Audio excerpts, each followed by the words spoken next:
Hello అందరికీ welcome back to our channel. ఈరోజు మన రెసిపీ వచ్చేసి చికెన్ ఆమ్లెట్. దీనికోసం ఆనియన్స్, టమోటా, పచ్చిమిర్చి, కొత్తిమీర కట్ చేసుకొని పక్కన పెట్టేసుకోవాలండి.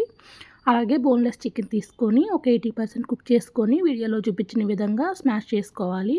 నేనైతే ఇందులో ఉప్పు, కారం, పసుపు వేసి కుక్ చేసుకున్నాను. ఇప్పుడు ఆమ్లెట్ కోసం 3 ఎగ్స్ తీసుకుంటున్నాను. నేను మొత్తం ఎగ్ అనేది బాగా బీట్ చేసుకుంటున్నానండి. చూడండి, ఈ విధంగా బీట్ అయిన తర్వాత సరిపడా ఉప్పు, అలాగే ఆనియన్స్, టమోటా, పచ్చిమిర్చి, కొత్తిమీర మనం ముందుగానే కట్ చేసి పెట్టుకున్నాం కదా, అవి 1 బై 1 వేసుకొని కలుపుకోవాలి. చూడండి, ఈ విధంగా కలుపుకున్న తర్వాత ఇందులో కొంచెం కలర్ కోసం పసుపు, అలాగే కారం వేసుకుంటున్నాను నేను. మీరు కావాలంటే పెప్పర్ పొడి కూడా యాడ్ చేసుకోండి.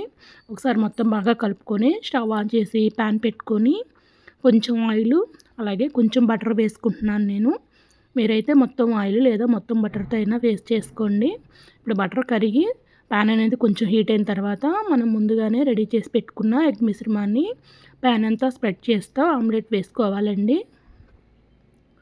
చూసారు కదా, ఈ విధంగా వేసుకొని మొత్తం మనం స్పూన్తో ఒకసారి సరి చేసుకోవాలి. వీడియోలో చూపించిన విధంగా స్ప్రెడ్ చేసుకోవాలండి.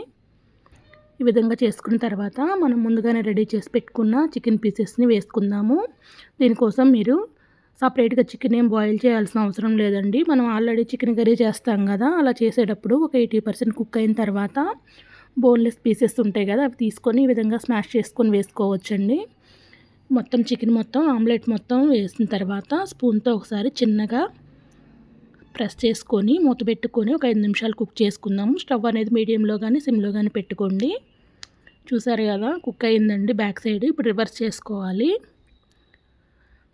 రివర్స్ చేసుకున్న తర్వాత ఒక 2-3 నిమిషాలు ఉడకబెట్టుకుంటే సరిపోతుందండి. ఇంతేనండి, చాలా చాలా సింపుల్, అలాగే చాలా టేస్టీగా ఉంటుంది ఆమ్లెట్ అనేది. నేనైతే పిల్లలకి మార్నింగ్ బ్రేక్ఫాస్ట్ లాగా సండే అండి మార్నింగ్ టిఫిన్ లాగా ఇచ్చేస్తున్నాను. చాలా చాలా బాగుంటుందండి టేస్ట్ అయితే. మీరు కూడా తప్పకుండా ట్రై చేయండి. సాసు మైనీస్తో తింటే బాగుంటుంది. మా పిల్లలైతే ఏం వద్దు, మేము ఉట్టిగానే తినేస్తామన్నారు. నచ్చితే like, share, subscribe. Thank you.